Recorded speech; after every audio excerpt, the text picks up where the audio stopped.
ಒಂದೇನೋ ಕಥೆ ಹೇಳುತ್ತಾರೆ. ಇದು ನಡೆದ ಘಟನೆ, ಬರೇ ಕಥೆ ಅಲ್ಲ, ಈಗ ನಡೆದದ್ದಲ್ಲ. 5,000-6,000 ವರ್ಷಗಳ ಹಿಂದೆ ನೆಲದಾಗ ನಡೆದದ್ದು. ಬಹಳ ಸುಂದರವಾಗಿ ಬರೆದಾರ. ಅವಾಗಿನ ಕಾಲಕ್ಕೆ ಋಷಿಗಳ ಆಶ್ರಮಗಳು ಎಲ್ಲ ಕಡೆ, ಬಹಳ ದೊಡ್ಡ ದೊಡ್ಡ ಸುಂದರ ಸುಂದರ ಆಶ್ರಮಗಳು. ಒಂದು ಆಶ್ರಮದಲ್ಲೇ ಒಬ್ಬ ತಂದೆ, ಅವನಿಗೆ ಒಬ್ಬ ಮಗ ಇದ್ದ. ಮಗನ ಮೇಲೆ ತಂದೆಗೆ ಬಹಳ ಪ್ರೇಮ. ಮಗನು ಬಹಳ ಜಾಣ ಇದ್ದ, ಸುಂದರಿದ್ದ. ಅವನಿಗೆ 18-20 ವರ್ಷ ವಯಸ್ಸಾಗಿತ್ತು. ತಂದೆಗೆ ಮಗನಿಗೆ ಕನ್ಯಾ ನೋಡಬೇಕು ಅನಿಸ್ತು. ಆ ಬಳಿಕ ನೋಡಬೇಕಲ್ಲ, ಕೇಳ್ದ, ಅಲ್ಲೇ ಇಲ್ಲೇ ಕೇಳ್ದ. ಅಲ್ಲೇ ಸ್ವಲ್ಪ ದೂರದಾಗ, ಅವಾಗಿನ ಕಾಲ ನಡ್ಕೋತ ಹೋಗಬೇಕಾಗ್ತಿತ್ತು. ಅಂಥ ಕಾಲದಾಗ ಬಹಳ ಸ್ವಲ್ಪ ದೂರದಾಗ, ಒಂದು 18 ದಿವಸ ನಡೆದು ಹೋಗಬೇಕು. ಅಷ್ಟು ದೂರದಾಗ ಒಂದು ಆಶ್ರಮ. ಆಶ್ರಮದಲ್ಲಿ ಒಬ್ಬ ಋಷಿ. ಆ ಋಷಿಗೆ ಒಬ್ಬ ಮಗಳು, ಬಹಳ ಒಳ್ಳೆಯವಳಿತ್ತು. ಅಷ್ಟೇ ಸೌಂದರ್ಯನೂ ಇತ್ತು. ಅಂಥ ಮಗಳು. ಆ ಸುದ್ದಿ ಇವನಿಗೆ ಮುಟ್ಟಿತು. ಇವ ಹೇಳಿ ಕಳಿಸ್ದ, ನಾನು ಸ್ವಲ್ಪ ನೋಡಲಿಕ್ಕೆ ಬರ್ತೇನೆ, ಕನ್ಯಾ ನೋಡಕ್ಕೆ ಬರ್ತೀನಿ ಅಂತ ಹೇಳಿ ಕಳಿಸಿದ.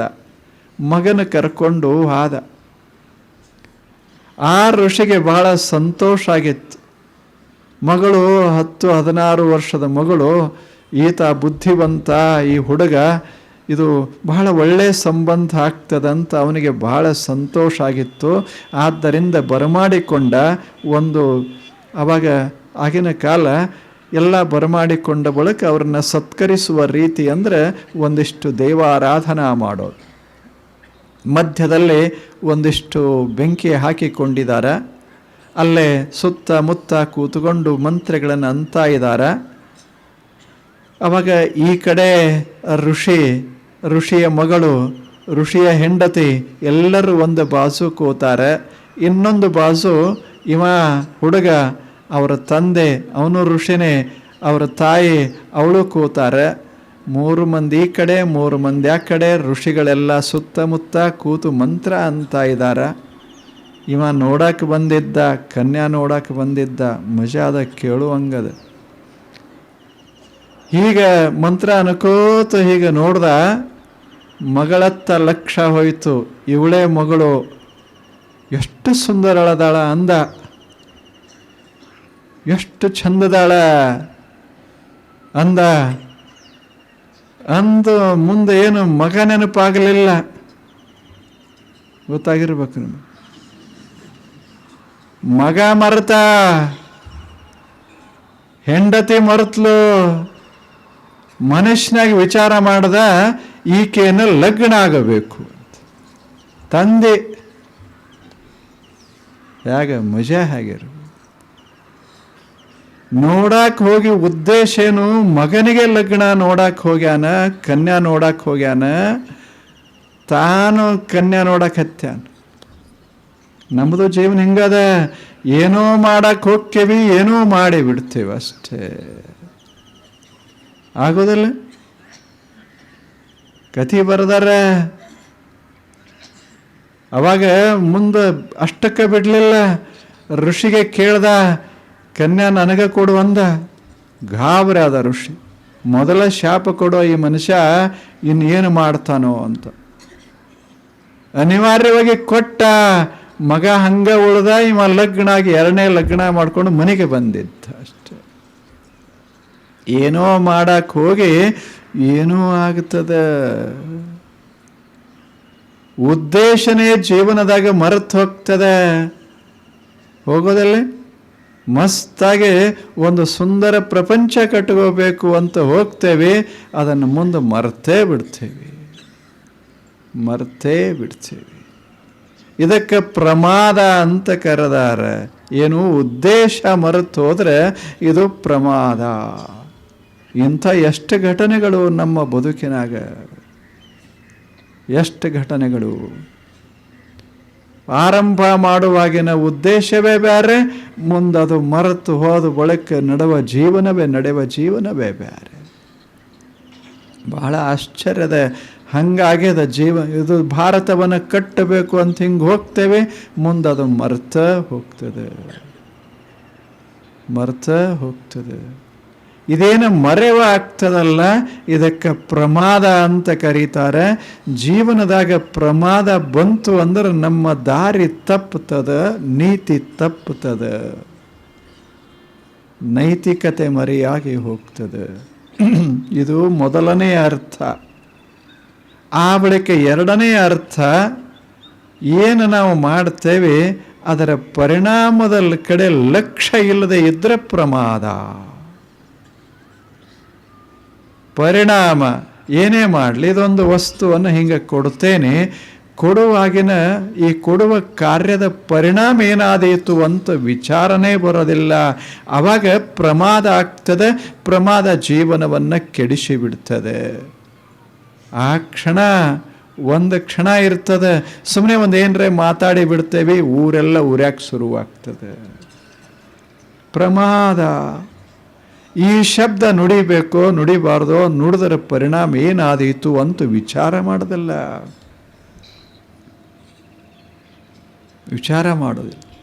ಹೀಗಾಗಿ ಜೀವನ ಹಾಳಾಗ್ತದೆ. ನಮ್ಮದು ಜೀವನ ಹಾಳಾಗ್ತದೆ, ಮಂದಿ ಜೀವನನೂ ಹಾಳಾಗ್ತದೆ. ಬರೀ ಒಂದು ಸಣ್ಣ ಮಾತು, ತಪ್ಪಿದ ಮಾತು, ವಿಚಾರ ಮಾಡದೆ ಆಡಿದ ಮಾತು, ವಿಚಾರ ಮಾಡದೆ ಆಡಿದ ಇಟ್ಟಂಥ ಒಂದು ಹೆಜ್ಜೆ ಎಲ್ಲೋ ಹೋಗ್ತದೆ, ಏನೋ ಪರಿಣಾಮ ಬೀರ್ತದೆ.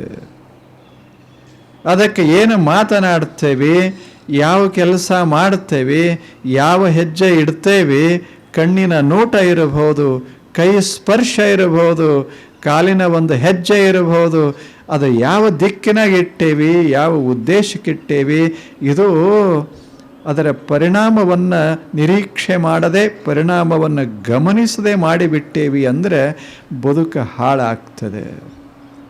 ಪರಿಣಾಮದ ಕಡೆ ಬಹಳ ಲಕ್ಷ್ಯ ಇರಬೇಕು ಮನುಷ್ಯ. ಏನು ಆದೀತಪ್ಪ, ನಾನು ಹಿಂಗಂದ್ರೆ ಏನಾದೀತು, ಇದು ಗೊತ್ತಿರಬೇಕು. ಸ್ವಲ್ಪ ಎಚ್ಚರ ಇರಬೇಕು, ಸ್ವಲ್ಪ ಗಮನ ಇರಬೇಕು. ಅದಕ್ಕೆ ಅನ್ನೋದಲ್ಲ, ದೂರದೃಷ್ಟಿ ಇರಬೇಕು ಅಂತ ಹೇಳ್ತಾರೆ. ನಾವು ಎಲ್ಲಿ ತಪ್ಪಬಹುದು, ಮುಂದೆ ಹೋಗಿ ಅದು ಏನಾದೀತು ವಿಚಾರ ಮಾಡಬೇಕು. ಭಾಳ ದೂರದೃಷ್ಟಿ ಇಟ್ಟುಕೊಂಡಿರಬೇಕು. ಇದಕ್ಕೆ ಪ್ರಮಾದ ಅಂತ ಕರೀತೇವೆ. ಒಂದಿಬ್ಬರು, ಒಬ್ಬ ಗುರು ಒಬ್ಬ ಶಿಷ್ಯ ಹೊಂಟಿದ್ರು. ಬಹಳ ಗುರುಗಳು, ಬಹಳ ತಿಳಿದವರು, ಜ್ಞಾನಿಗಳು ಗುರುಗಳು. ಆ ಶಿಷ್ಯನ ಕರ್ಕೊಂಡು ಹಿಂಗೆ ಹೋಗ್ತಾ ಇದ್ರು. ಇಂಥದೇ ಒಂದು ಊರ, ನಿಪ್ಪಾಣಿ ಅಂತ ಒಂದು ಊರ. ಆ ಊರಲ್ಲೇ ಈ ಶಿಷ್ಯನ ಇದು ಗುರು ಇದ್ರಲ್ಲ, ಇವರು ಶಿಷ್ಯ ಒಬ್ಬ ಅಂಗಡಿಕಾರ ಇದ್ದ. ಅದು ದೊಡ್ಡ ಅಂಗಡಿ. ಅಲ್ಲಿ ಎಲ್ಲ ಥರದ ವಸ್ತುಗಳನ್ನು ಮಾರಾಟ ಮಾಡ್ತಿದ್ರು. ಅದು ವಿಶಾಲವಾದದ್ದು. ಅಲ್ಲಿ ಗುರುಗಳು ಅಂಗಡಿಗೆ ಹೋದರು. ಅವರು ಶಿಷ್ಯ ಬಹಳ ಪ್ರೀತಿಯಿಂದ ಅವರನ್ನು ಗೌರವಿಸಿ ಎಲ್ಲ ಮಾಡಿ ಕಳಿಸಿಕೊಡ್ತಿದ್ದ. ಕಳಿಸಿಕೊಡೋ ಕ್ಷಣ ಅವಾಗ ಈತಿದ್ದಲ್ಲ ಶಿಷ್ಯ, ಈತ ಬಾಗಿಲ ಹೊರಗೆ ಅಲ್ಲೊಂದು ಡಬ್ಬಿ ಇಟ್ಟಿದ್ರು. ಆ ಡಬ್ಬಿಯೊಳಗೆ ಕೊಬ್ಬರಿ ಎಣ್ಣೆ ಹಾಕಿದ್ರು. ಆ ಎಣ್ಣೆ ಹೆರತಿತ್ತು. ಅದು ಬೆಳ್ಳಗೆ, ಅದು ಬಹಳ ಸುಂದರವಾಗಿ ಕಂಡಿತು. ಶಿಷ್ಯ ಏನು ಮಾಡ್ದ, ಒಂದಿಟ್ಟು ಕೈ ಇಡ್ಬೇಕು ಅನ್ನಿಸ್ತದೆ. ಸುಮ್ಮನೆ ಏನೋ ಮಜಾ ಅನ್ನಿಸ್ತು, ಹಿಂಗೆ ಕೈ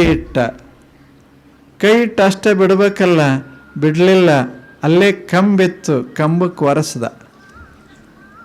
ಹೆಂಗೆ ನಡೀತಾವ ಘಟನೆಗಳು. ಇವೇನು ಸಾಮಾನ್ಯ, ಇದ್ರ ಬಗ್ಗೆ ಏನು ಭಾಳ ತಲೆ ಕೆಡಿಸ್ಕೊಳ್ತದ ಏನು. ಈಗ ಇಟ್ಟಿದ್ದ ಕೈ ಎಣ್ಣೆ ಎತ್ತು ಅಲ್ಲಿ ಕಂಬಕ್ಕೆ ಒರೆಸ್ದ.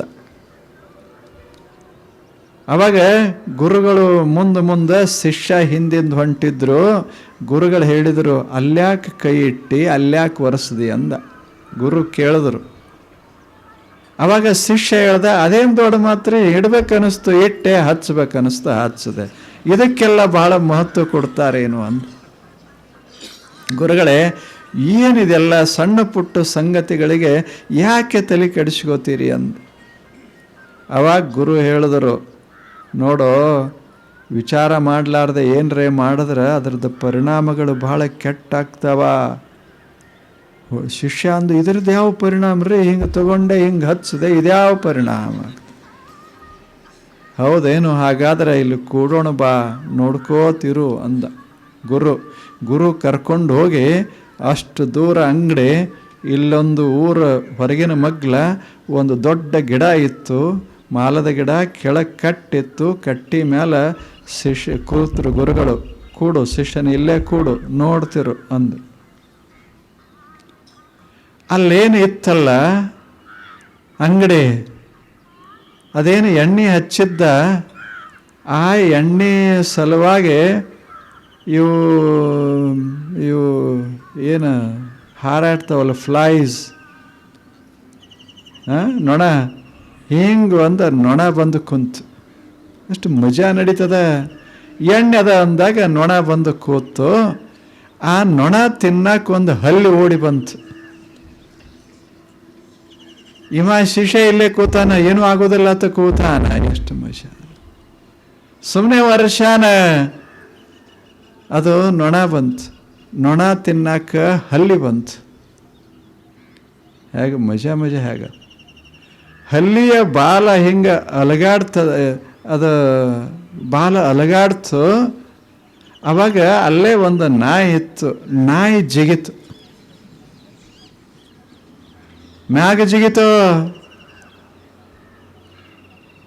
ಆ ಜಿಗಿತಕ್ಕೆ ಡಬ್ಬಿ ಉಳ್ಳಿ ಕೆಳಗೆ ಬಿತ್ತು. ಆ ನಾಯಿ ಮತ್ತೊಬ್ಬರದು, ಇವಂದಲ್ಲ. ನಾಯಿ ಕೆಡವದಂತ ತಿಳ್ಕೊಂಡು ಬಡಗಿ ತಗೊಂಡು ಹೊಡೆದ. ಶಿಷ್ಯ ಇಲ್ಲೇ ಕೂತಾನ, ಹಿಂಗ ಆಗ್ಯದತ್ತ ಕೂತಾನ, ಒಂದು ನಾಯಿ ಬಡಿಸ್ಕೋತಲ್ಲಿ. ಎಷ್ಟು ಮಜಾ ಅದ! ನನ್ನ ನಾಯಿ ಯಾಕೆ ಬಡದಿ ಅಂತ ಅವ ಬಡಿಗೆ ತಗೊಂಡು ಇವ ಬಂತ. ಎಷ್ಟು ಮಜಾ! ಇಬ್ಬರಿಗೆ ಜಗಳ ಶುರುವಾಯ್ತು. ಅವ್ರ ಮನೆಯವ್ರು ಬಂದರು, ಇವ್ರ ಮನೆಯವ್ರು ಬಂದರು, ಅವ್ರ ಕಡೆಯವ್ರು ಬಂದರು, ಇವ್ರ ಕಡೆಯವ್ರು ಬಂದರು. ಯಾವನ ಒಬ್ಬ ಬೆಂಕಿ ಹಚ್ಚಿದ ಅಂಗಡಿಗೆ.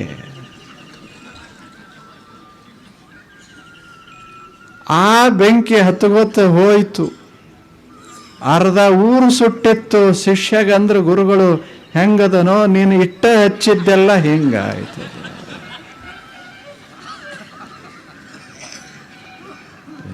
ವಿಚಾರ ಮಾಡಬೇಕು ಮನುಷ್ಯ. ಎಲ್ಲ ಕಥೆ ಹೆಂಗೆ ಅಷ್ಟು ಮಸ್ತ್. ಒಂದು ಸ್ವಲ್ಪ ತಪ್ಪಿದರೆ ನಾವು ಏನು ಮಾಡ್ತೇವೆ ಅದರದ ಪರಿಣಾಮಗಳ ಬಗ್ಗೆ ನಮಗೆ ಲಕ್ಷ್ಯ ಇಲ್ಲದೆ ಇದ್ದರೆ ಅರ್ಧ ಊರು ಸುಡ್ತದೆ, ಅರ್ಧ ಜೀವನ ಹಾಳಾಗ್ತದೆ ಅಷ್ಟೇ. ಇದು ಯಾರಿಗೆ ಕಲ್ಪನಾ ಬಂದಿತ್ತೇನು ಹಿಂಗೆ ಹತ್ಸಾಕ? ನಾವು ಹಿಂಗೆ ಏನಿಟ್ಟು ಮಾತಾಡಿದ್ರೆ ಏನಾಗ್ತದೆ ಅಂತೇವಿ. ಆ ಹುಡುಗನಂಗೆ ಆಗ್ತದೆ ಅಷ್ಟೇ. ಹಿಂಗೆ ಮಾತಾಡಿದ್ರೆ, ಹಿಂಗೆ ಇಟ್ಟರೆ, ಹಿಂಗೆ ಹಚ್ಚಿದ್ರೆ ಹಿಂಗಾಗ್ತದೆ. ಏನು ಮಾಡೋದು? ಯಾರಿಗಾರೆ ಕಲ್ಪನಾ ಅದ ಅಂಗಡಿಗೆ ಉರಿ ಹತ್ತದಂತ, ಒಂದು ನಾಯಿ ಹೊಡಿಸ್ಕೊಂಡು ಸಾಯ್ತದಂತ, ಎಲ್ಲಿದೆ? ಆದರೆ ಈ ಜಗತ್ತಂದ್ರೆ ಕಾರ್ಯ ಕಾರಣ ಇದರ ಸರಪಳಿ. ಏನು ಮಾಡ್ತೇವೆ ಅದು ಹಂಗೆ ಹೋಗೋದಿಲ್ಲ, ಎಲ್ಲರೇ ಒಂದಿಟ್ಟು ಪರಿಣಾಮ ಬೇರೆ ಹೋಗ್ತದೆ. ಅದ ಹಂಗೆ ಬಿರ್ಕೋತ್ ಹೋಗುತ್ತೆ. ಒಳ್ಳೆಯದೂ ಆಗ್ತದೆ, ಕೆಟ್ಟದ್ದೂ ಆಗ್ತದೆ. ಅದನ್ನು ಗಮನಿಸಿ ಮಾತನಾಡಬೇಕು, ಗಮನಿಸಿ ಕೆಲಸ ಮಾಡಬೇಕು ಮನುಷ್ಯ. ಇದು ಎರಡನೇದ್ದು. ನಾವು ಏನು ಮಾಡ್ತೇವೆ ಅದರ ಬಗ್ಗೆ ಲಕ್ಷ್ಯ ಇರಬೇಕು, ಪರಿಣಾಮ ಏನಾದೀತು ಅಂತ ಗೊತ್ತಿರಬೇಕು. ಮತ್ತಿಷ್ಟಾಗಿಯೂ ಸ್ವಲ್ಪ ಆಗ್ತದೆ, ಅಕಸ್ಮಾತ್ ಹಿಂಗಾಗ್ತದೆ, ಅದನ್ನು ಸ್ವಲ್ಪ ಸರಿಗೊಳಿಸುವಷ್ಟು ಒಂದಿಷ್ಟು ವ್ಯವಧಾನ ಇರಬೇಕು ಮನುಷ್ಯ. ಆಯಿತು ಅಂತೇವಲ್ಲ. ಈಗ ಯಾರ್ದಾರೆ ಕಾಲ ಮ್ಯಾಗ ಕಾಲು ಹಿಂಗೆ ನಾವು ಇಡ್ತೇವೆ, ತುಳಿತೇವೆ, ಆವಾಗ ಹೊರಗಿನ ದೇಶದವರು ಬಹಳ ಸುಲಭವಾಗಿ ಮುಗಿಸಿಬಿಡ್ತಾರೆ, ಸಾರಿ ಅಂತಾರೆ, ಮುಗೀತು, ನೀವು ಕಾಲಿಗೇನು ಯಾಕೆ ಆಗೋಲ್ದು, ಯಾಕೆ ಅದೇನು ಪ್ರಶ್ನೆ ಅಲ್ಲ, ಮುಗಿಸಿಬಿಡ್ತಾರೆ, ಅಷ್ಟಕ್ಕೆ ಸಾರಿ ಅಂತಾರೆ. ನಮ್ಮಲ್ಲಿ ಹಂಗೆ ಆಗೋದಿಲ್ಲ. ಏನಾಯಿತು, ಒಂದಿಷ್ಟು ಕಾಲು ಬಿದ್ದರೆ ಏನಾಯಿತು ಅಂತ ಜಗಳ ಶುರು ಮಾಡಿಬಿಡ್ತೇವೆ. ಅವ್ರು ಮಾಡೋದಿಲ್ಲ, ಸಾರಿ ಅಂತಾರೆ, ಅವರು ಆ ಕಡೆ ಹೋಗ್ತಾರೆ, ಇವರು ಆ ಕಡೆ ಹೋಗ್ತಾರೆ, ಇನ್ನೇನು ಮಾಡೋಕ್ಕಾಗಿ ಮುಗಿಸ್ಕೊಳ್ಳೋದು. ತಪ್ಪಾತ್ರಿಪ್ಪ ಅನ್ನೋದದ, ಮುಂದೆ ಹೋಗೋದದ, ಎಷ್ಟು ಆರಾಮಿರ್ತದೆ ಅದು. ನಾವು ಅದನ್ನೇ ಬಹಳ ಮಹತ್ವ ಕೊಟ್ಟು ಬೆಳೆಸಕ್ಕೆ ಶುರು ಮಾಡಿ ಬಿಟ್ಟರೆ ಮನೆ ಒಡಿತದೆ, ಊರು ಒಡಿತಾವ, ದೇಶ ಛಿದ್ರ ವಿಚ್ಛಿದ್ರವಾಗ್ತದೆ, ಅಷ್ಟು ದುಷ್ಪರಿಣಾಮಗಳು ಉಂಟಾಗ್ತವ. ಅದಕ್ಕೆ ಪ್ರಮಾದ, ಜೀವನದಾಗ ಪ್ರಮಾದ ಆಯಿತು ಅಂದ್ರೆ ದಾರಿ ತಪ್ತದೆ, ನೀತಿ ತಪ್ತದೆ, ಆ ಬಳಿಕ ಬದುಕೆಲ್ಲ ಅಸ್ತವ್ಯಸ್ತವಾಗ್ತದೆ. ಖೇಯಾಸ್, ಅಸ್ತವ್ಯಸ್ತ ಆಗ್ತದೆ. ಇದು ಎರಡನೇದ್ದು, ಚಲೋ ಇಲ್ಲ ಇದು. ಪ್ರಮಾದದ ಎರಡನೆಯ ಅರ್ಥ ಇದು. ಮೂರನೆಯ ಅರ್ಥ, ಒಂದಿಷ್ಟು ಜಾಗರೂಕರಿರಬೇಕು ಮನುಷ್ಯ, ಜಾಗರೂಕ ಇರಬೇಕು, ಎಚ್ಚರ ಇರಬೇಕು. ಒಂದಿಷ್ಟು ಕಣ್ಣು ತಪ್ಪಬಾರ್ದು, ಕಾಲ ತಪ್ಪಬಾರ್ದು, ಸ್ವಲ್ಪ ಎಚ್ಚರಿಕೆಯಿಂದ ಬದುಕೋದದು ಅಷ್ಟು. ಅದಕ್ಕೆ ಏನು, ಸ್ವಲ್ಪ ಎಚ್ಚರ ಇರಬೇಕು, ಮೈಯಾಗ ಒಂದಿಷ್ಟು ಅಂತಾರೆ, ಒಂದಿಷ್ಟು ಎಚ್ಚರಿಕೆ ಇರಬೇಕಪ್ಪ, ಮೈಯಾಗ ಒಂದಿಷ್ಟು ಎಚ್ಚರ ಇರಬೇಕು. ಸ್ವಲ್ಪ ಏನೇನು ನಡೀತಾವ ಸುತ್ತಮುತ್ತ ನಮಗೆ ನೋಡಬೇಕು. ಒಂದು ಹೊರಟೇವಿ ಅಂದ್ರೆ ಒಂದು ಸ್ವಲ್ಪ ಕಣ್ಣು ತಪ್ಪಿತು ಅಂದ್ರೆ ಆಕ್ಸಿಡೆಂಟ್ ಆಗ್ತದೆ. ನಾವು ಗಾಡಿ ನಡೆಸ್ತೇವಂತ ಇಟ್ಕೊಳ್ಳಿ, ಒಂದು ಸ್ವಲ್ಪ ತಪ್ಪಿದ್ರೆ ಮುಗಿತ, ಎಷ್ಟು ಭಯಾನಕ ಪರಿಣಾಮಗಳು ಉಂಟಾಗ್ತವ. ಏನೂ ಇರೋದಿಲ್ಲ, ನಶಿಕಿನಾಗ ಹೊರಟಿರ್ತಾನೆ, ಅಲ್ಲಿ ಆಗಲಿಲ್ಲೇನು, ಒಂದು ಬಸ್ಸ ತುಂಬ ಹೊರಟಿತ್ತು, ಅಲ್ಲೇ ಕಾಲುವೆಯೊಳಗೆ ಬಿತ್ತಲ್ಲ, ನಿಮ್ಗೆ ಗೊತ್ತಿರಬೇಕು, ಮುದ್ದೇಬೇಳೆ ಸಮೀಪದ ಕಾಲುವೆದಾಗ ಬಿತ್ತು, ಎಲ್ಲ ಜನ ಹೋದರು. ಸುಮ್ಮನೆ ಒಂದು ಕ್ಷಣ ಅಷ್ಟೇ, ಸುಮ್ಮನೆ ಎಚ್ಚರ ತಪ್ಪಿ, ಸ್ವಲ್ಪ ತಪ್ಪಿದ್ರೆ ಮುಗಿತು, ಏನಾಗ್ತದೆ ಹೇಳಲಿಕ್ಕೆ ಬರೋದಿಲ್ಲ. ಸುಮ್ಮನೆ ಒಂದೇನೋ ಘಟನಾ ಹೇಳ್ತಾರೆ. ಅವ ಬಣಿಮೆ ಒಟ್ಟಕತ್ತಾನ, ಬಣಿಮೆ ಅಂತ ಒಟ್ತಿದ್ರು ಮೊದಲು, ದೊಡ್ಡ ಬಣಿಮೆ ಒಟ್ಟಾನ. ಅದರ ಸಮೀಪ ಕೂತ್ಕೊಂಡು ಎಲ್ಲ ಮುಗಿತು, ಬಹಳ ಆನಂದ ಆಯಿತು, ಒಂದಿಷ್ಟು ಬಿಡಿ ಸೇದೋಣ ಅಂತ ಸೇದ್ದ. ಬಿಡಿ ಸೇದೋದು ಕೆಟ್ಟಲ್ಲ, ಸೇದ್ದ, ಅದನ್ನು ಅರ್ಧಂಬರ್ಧ ಅರಸದ, ಒಗದ. ಅರ್ಧಂಬರ್ಧ ಪೂರ್ಣ ಅರಸಬೇಕು ಅನ್ನೋದೇ ಕಲ್ಪನೆ ಬರಲಿ. ಅದಕ್ಕೇನಾಗತ್ತೆ ಅಂತ ಅವ್ನ ಕಲ್ಪನೆ ಎಲ್ಲ ಕಡೆ ಲಕ್ಷಣ ಇರಲಿಲ್ಲ. ಸುಮ್ಮನೆ ಅರ್ಧಂಬರ್ಧ ಅರಸದ, ಛಲ ಆನಂದವಾಗಿ ಮನೆ ಕಡೆ ಹೋದ. ಇದು ಆನಂದವಾಗಿ ಹತ್ಕೊಂಡಿತ್ತು. ಏನು ಮಾಡೋದು, ಎಚ್ಚರ ಅಂತಾರೆ. ಹಿಂಗೆ ಒಗೆದರೆ ಇದು ಪೂರ್ಣ ಅರಸಬೇಕು ಅಂತ ಬೇಕಲ್ಲ. ಸಂಪೂರ್ಣ ಆರಸಿದ್ರೆ ಏನಾಗೋದಿಲ್ಲ, ಆರಾಮಿರ್ತಾನೆ. ಒಂದು ವರ್ಷ ತನಕ ಮತ್ತು ತನ್ನ ದನಗಳಿಗೆ ಮೇವು ಆಗ್ತದೆ. ಅದ ಮನ್ಯಾಗ ಹೋಗಿ ಆನಂದವಾಗಿ ಹೆಂಡತಿ ಮುಂದೆ ಹೇಳಕತ್ತಾನ, ಮುಗಿಸಿಬಿಟ್ಟೆ 8 ತಾಸಿನಾಗ ಮಸ್ತಾಗಿ ಕಟ್ಟಿ ಮುಗಿಸಿಬಿಟ್ಟೆ. ನೋಡ್ಬೇಕು ಇನ್ನೇನು ನಿಶ್ಚಿಂತ 1 ವರ್ಷ ಅಂದ. ಸುದ್ದಿ ಬಂತು, ಉರ್ಯಾಕೆ ಹತ್ತದಂತ, ಯಾರೋ ಹಚ್ಚಾರಂತ ಹೊಂಟ, ಯಾರು ಹಚ್ಚಿಲ್ಲ, ಬಿಡಿ ಹಚ್ಚದ ಅಷ್ಟು, ಬಿಡಿ ಹಚ್ಚದ ಒಂದಷ್ಟು. ಹೇಗದ ಹೇಳಿ, ಪ್ರಮಾದ ಅಂತಾರೆ ಇವಕ್ಕೆಲ್ಲ. ಇದು ಮೂರನೇ ಅರ್ಥ. ಪ್ರಮಾದ ಅಂದರೆ ಎಚ್ಚರಿಕೆ ಇಲ್ಲದೆ ಇರೋದು, ಜಾಗರೂಕತೆ ಇಲ್ಲದೆ ಇರೋದು. ಏನು ಮಾಡ್ತೇವೆ ಜಾಗರೂಕರಾಗಿರಬೇಕಷ್ಟೇ. ಈಗ ಎಷ್ಟೋ ಸಲ ಮಾಡೋದಲ್ಲೇನು, ಬರ್ಸೇನು ಸುಮ್ಮನೆ ಹಿಂಗೆ ಪೂರ್ಣ ಆರಿಸಬೇಕಲ್ಲ. ಏನಾಗಿರ್ತದೆ, ಸಂಪೂರ್ಣ ಆರಿಸೋಕೆ ಆಗೋದಿಲ್ಲ, ಸ್ವಲ್ಪ ಹಿಂಗೆ ಮಾಡಿಬಿಡ್ತೇವೆ. ಅದು ಜೀವನ ಅಂದರೆ ಹಿಂಗೆ ಬಹಳ ಸೂಕ್ಷ್ಮವಾಗಿ. ಅದಕ್ಕೆ ಸಾವಧಾನ ಸಾವಧಾನ ಸಾವಧಾನ ಅಂತೂ ಎಷ್ಟು ಹೇಳ್ತಾರೆ ಲಗ್ನ ಮಾಡಾಗ. ಸುಮುಹೂರ್ತೆ ಸಾವಧಾನ. ಸಾವಧಾನ ಅಂದ್ರೆ ಎಚ್ಚರ, ಜಾಗರೂಕಿರ್ರಿ. ಏನಾಗತ್ತೆ ಹೇಳಕ್ ಬರೋದಿಲ್ಲ, ಜಾಗರೂಕ. ಲಗ್ನ ಅಂತ ಆಯಿತು, ಸರಿ ಆಯಿತು, ಸುಮುಹೂರ್ತ ಇದು. ಆದರೆ ಜಾಗರೂಕಿದ್ರೆ ಸುಮುಹೂರ್ತ. ಸ್ವಲ್ಪ ಇಬ್ಬರು ತಪ್ಪಿದರೆ ಹೋಯ್ತು, ಗಾಡಿ ಹೋಯ್ತದ. ಎಷ್ಟು ಚಂದ ಎಲ್ಲರದು ಲಗ್ನ ಮಾಡಾಗ ಅಂದಾರಿಲ್ಲ.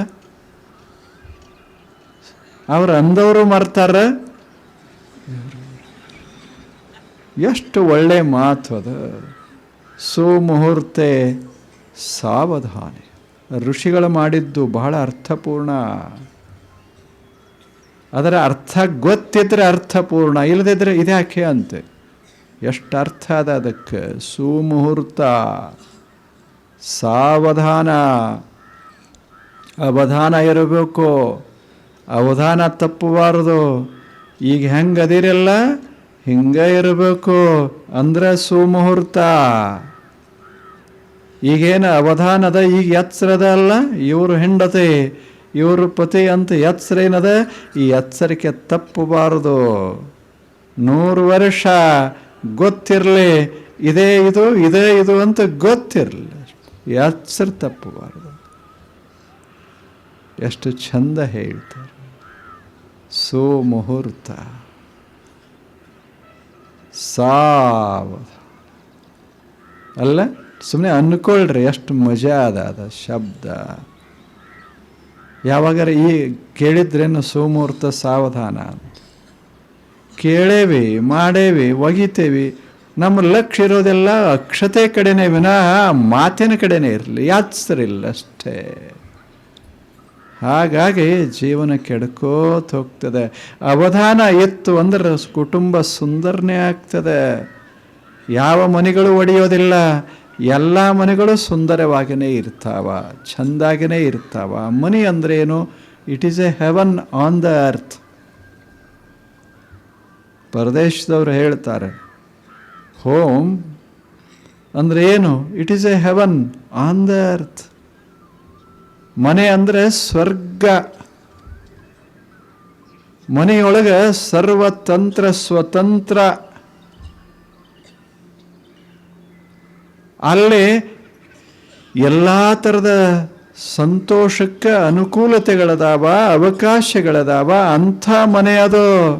ಅಲ್ಲಿ ಅನ್ನ ಅದ, ಅಲ್ಲಿ ನೀರಾದ, ಸ್ವಾತಂತ್ರ್ಯ ಅದ, ನಿಮ್ಮವರೇ ಅದಾರ, ನೀವ ಅದೇರಿ, ಯಾರ್ಯಾರು ಇಲ್ಲ.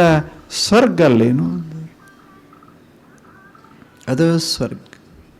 ಆದರೆ ಸಾವಧಾನ ಇದ್ರೆ, ಅವಧಾನ ತಪ್ತು, ಇಟ್ ಬಿಕಮ್ಸ್ ಎ ಹೆಲ್. ಮನಿನೇ ಹಂಗಾಗ್ತದೆ,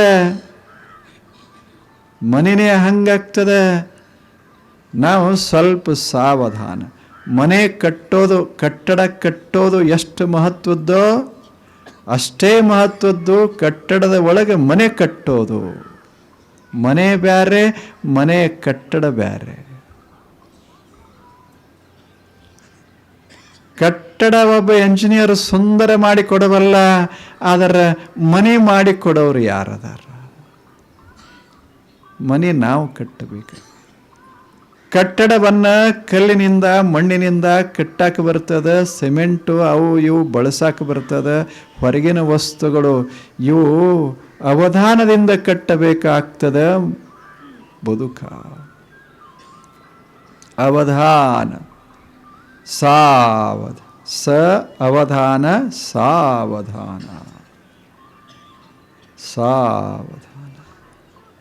ಹೋಗಿ ಏನರೇ ಬರೆಯೋದಕ್ಕಿಂತ ಮನೆಯೊಳಗೆ ಒಂದು ದೊಡ್ಡ ಬೋರ್ಡ್ ಹಾಕಿ ಸಾವಧಾನ ಇಷ್ಟಂದ್ರೆ ಸಾಕು.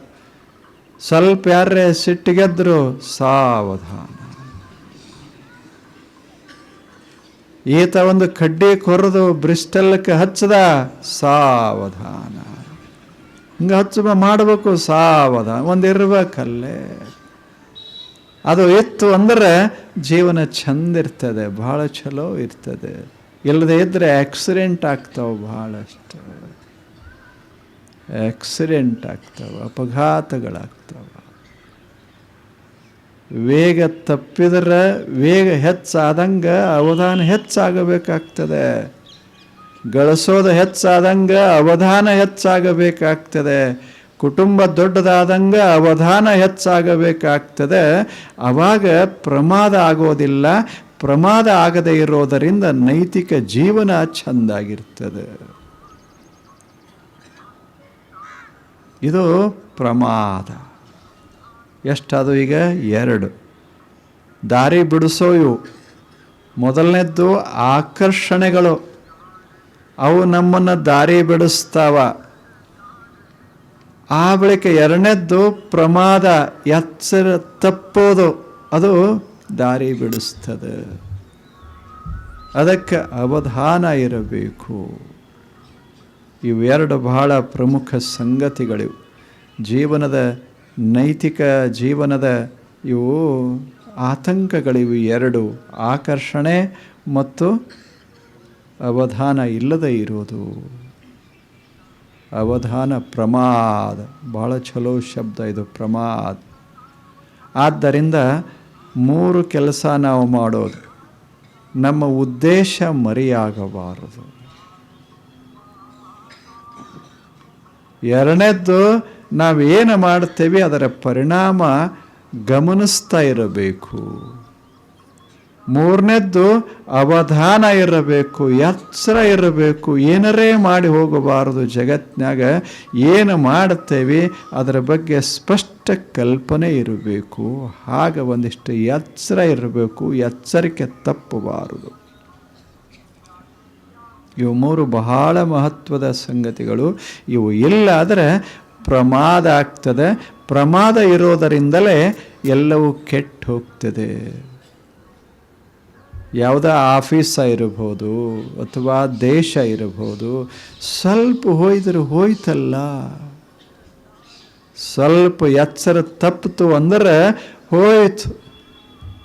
ಆಗಲಿಲ್ಲೇನು 1962ರಾಗಲ್ಲ ಯುದ್ಧ ಆಯಿತು.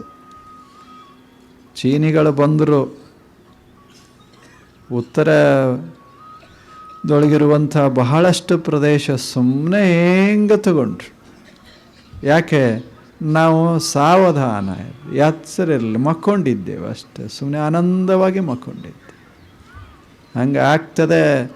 ನಾವು ಮಲಗಿದಾಗ ಏನಾದರೂ ಒಳಗೆ ಬರ್ತಾವ, ಜೀವನವನ್ನು ಕೆಡಿಸ್ತಾವ. ನಮಗೆ ಎಚ್ಚರ ಇಲ್ಲದೆ ಇದ್ದರೆ ಎಂಥೆಂಥವು ಚಟಗಳು ಬರ್ತಾವ, ಹೋಗ್ತಾವ, ಮನೆಯನ್ನು ಕೆಡಿಸ್ತಾವ. ಆವಾಗ ಗೊತ್ತಾಗ್ತದೆ ಆಗಬಾರ್ದಾಗಿತ್ತು, ಅಷ್ಟೊತ್ತಿಗೆ ಆಗಿ ಹೋಗಿರ್ತದೆ, ಏನು ಮಾಡೋಕ್ಕಾಗ್ತದೆ. ಆದ್ದರಿಂದ ಸ್ವಲ್ಪ ಸಾವಧಾನ, ಸುಮುಹೂರ್ತ. ಜೀವನ ಅಂದರೆ ಒಂದು ಸುಮುಹೂರ್ತ ಇದು. ಇಡೀ ಬದುಕೇ ಸುಮುಹೂರ್ತ, ಒಂದು ಕ್ಷಣ ಅಲ್ಲ, ಇಡೀ ಬದುಕ ಸುಮುಹೂರ್ತ. ಆದರೆ ಸಾವಧಾನ, ಸಾವಧಾನ. 2 ಕೂಡಿಬಿಟ್ರೆ ಯಾರ ಜೀವನವೂ ಹಾಳಾಗೋದಿಲ್ಲ, ಅಷ್ಟು ಸುಂದರವಾಗ್ತದೆ ಜೀವನ. ಆದ್ದರಿಂದಲೇ ಅದು ಮಂತ್ರ, ಅದಕ್ಕೆ ಮಂತ್ರ ಅಂತಾರೆ. ಸುಮುಹೂರ್ತೆ ಸಾವಧಾನೆ.